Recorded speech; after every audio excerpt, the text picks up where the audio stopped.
Hi folks, this is Paul Isley from Rainforest Flora with another edition of Tilly Talks. Today we're going to talk about light, which is a big issue for these plants, these tillandsias, these amazing creations, because in nature most of them reflect a lot of the light that hits the leaves, so they like bright light. The white fuzz on the leaves is what reflects the light. The more fuzz the plant has, the more it reflects the light that gets to the plant. So you want to use that as a guide. If the leaves are more green, then they don't need as much light. If they have more white fuzz, they need more light over time. Always remember, you can put them in a shoebox for a month and you should be okay.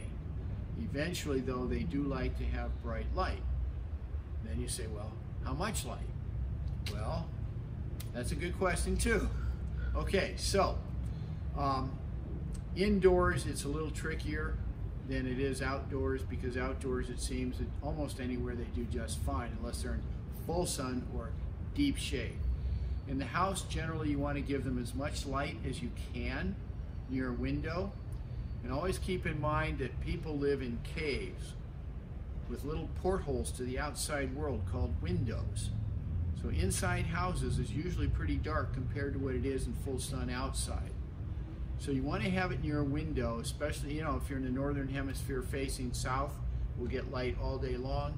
East or west, we'll get light for the morning for a little bit or the afternoon for a little bit, but the rest of the day it doesn't get as much light. Although these plants will do fine in those exposures. If you're facing north, well, good luck over time. I don't know if that's enough light or not. So, you can get a light meter to measure light, but that's getting, pretty upper division.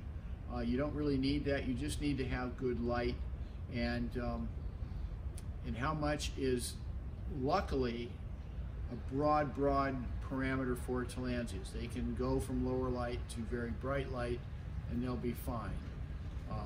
And then you just have to get into how much is too much and how little is too little. And that's on you, because it's your house, your conditions, you're the one that has to learn that. But generally bright light is what you need. Now, if you were going to get a light meter, there are many of them out there. This is a Dr. Meter light meter.